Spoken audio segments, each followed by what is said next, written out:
suatu peristiwa bermula pada tahun 2018 dan apa kaitan dengan 2020? Peristiwa yang dimaksudkan adalah dakwaan Malaysia Bankrupt sebagaimana yang selalu digembar-gemburkan oleh Kerajaan Pakatan Harapan selama 2 tahun. Wabak coronavirus secara tidak langsung membuktikan Malaysia tidak bankrupt. Kalau benar Malaysia bankrupt, kenapa kerajaan baru mampu meluluskan pelbagai bantuan kepada rakyat dibandingkan dengan kerajaan PH yang sebaliknya giat mengurangkan atau membatalkan bantuan untuk rakyat? Kalau benar Malaysia bankrupt, kenapa Malaysia ada rizab sebanyak 2 trilion ringgit hari ini dibandingkan dengan dakwaan kerajaan PH yang sebaliknya mengatakan Malaysia berhutang 1.1 trilion ringgit? Kalau benar Malaysia bankrupt, kenapa Menteri Kewangan yang baru boleh mengeluarkan kenyataan bahawa kerajaan tidak perlu buat pinjaman luar negara kerana kedudukan kewangan negara masih kukuh dibandingkan dengan kerajaan PH yang sebaliknya banyak menjual aset-aset negara?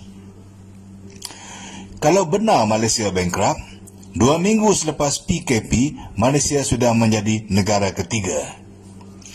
Berdasarkan laporan Malaysian Institute of Economic Research, krisis coronavirus di Malaysia boleh menyebabkan kerugian 72 bilion ringgit kepada GDP negara.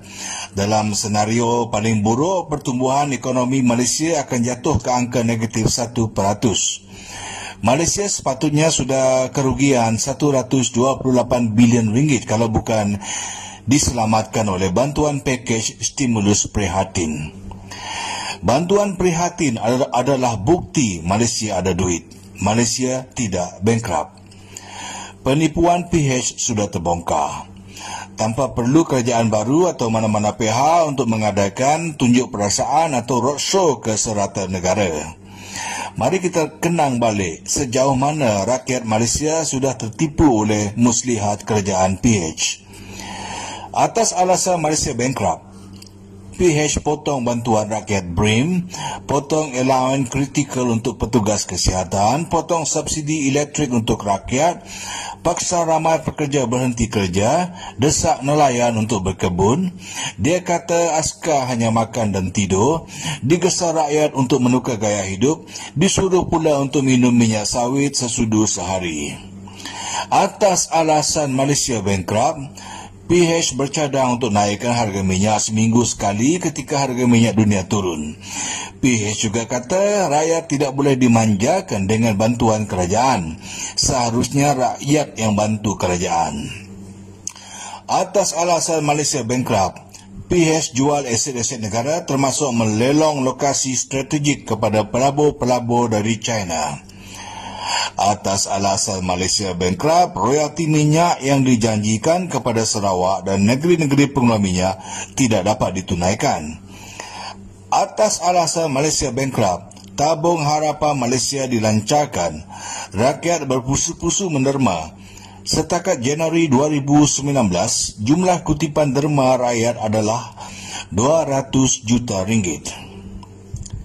Menteri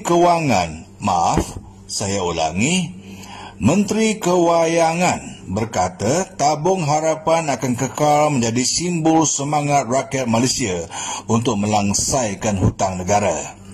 Saya ulangi, simbol semangat rakyat Malaysia untuk melangsaikan hutang negara.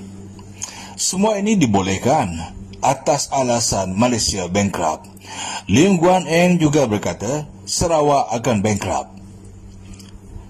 Kita bersyukur kerana PH bukan lagi kerajaan di saat-saat yang sangat kritikal semasa dunia berdepan krisis wabak coronavirus. Mari kita tinjau apa pendirian PH terhadap keputusan-keputusan kerajaan baru setakat ini. Kerajaan baru turunkan harga minyak seminggu sekali. PH meroyan. Kerajaan baru permudahkan rakyat untuk keluarkan KWSP akaun 2 untuk ringankan urusan seharian. PH meroyan. Kerajaan baru peruntukkan 500 juta untuk Kementerian Kesihatan. PH meroyan. Kerajaan baru peruntukan 130 juta ringgit untuk setiap negeri bagi memberi bantuan kepada peniaga kecil dan keluarga yang terkesan dengan PKP. PH meroyan. Kerajaan baru arahkan tentera untuk membantu operasi PKP. PH meroyan. Semua yang baik-baik untuk rakyat dan negara PH tolak. Mereka gagal sebagai kerajaan, mereka juga gagal sebagai pembangkang.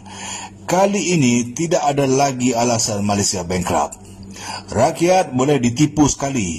Kali kedua, jangan harap. Sekiranya masih ada rakyat yang taat setia pada PH dan masih menaruh harapan PH akan kembali berkuasa selepas ini, kami nasihatkan mereka supaya berhenti menjadi burung unta.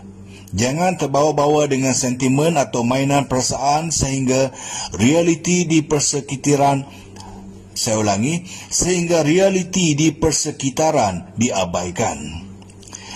Anwar sebagai PM hanyalah suatu ideal. COVID-19 adalah suatu yang real. Berpijaklah di bumi nyata. Lari kalau perlu, tapi jangan leka membenamkan kepala di dalam pasir.